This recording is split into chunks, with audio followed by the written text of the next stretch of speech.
السلام عليكم. لا تنسوا الاعجاب بالفيديو والاشتراك في القناة تشجيعا لنا لنستمر بنشر المزيد ان شاء الله.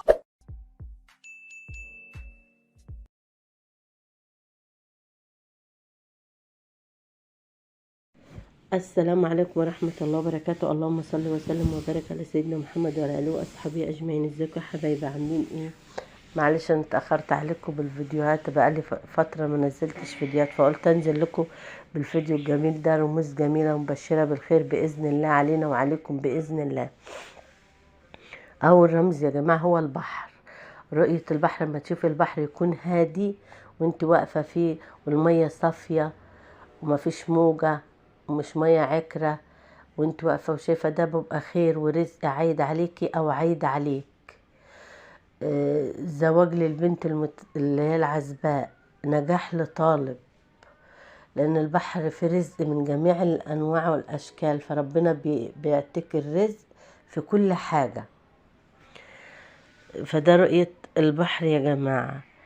تاني رمز الهدوء. الهدوء يا جماعة جميل جدا. زوال هم، سددان دين، نجاح طالب. للبنت العزباء زواج،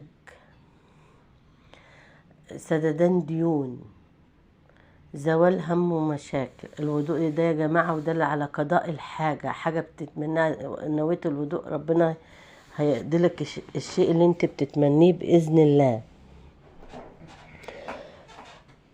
قص الشعر للراجل يا جماعة، للرجل قص الشعر له رزق وزوال هم ومشاكل وسددان دين عليه. لانه لما بنروح لما الراجل يروح يعمل الحج او العمرة، فاحيانا بيشيل شعره نهائي، فده بيبقى ربنا ان شاء الله يسد دينه باذن الله. ربنا يزيح عنه هم، تعب، اي حاجة وحشة ربنا بيحش عنه باذن الله. ازالة بقى الشعر اللي غير مرغوب فيه، اللي هي تحت الابط، العاية، او شعر العورة. ازالة ده زوال الهم والمشاكل والهموم والكرب.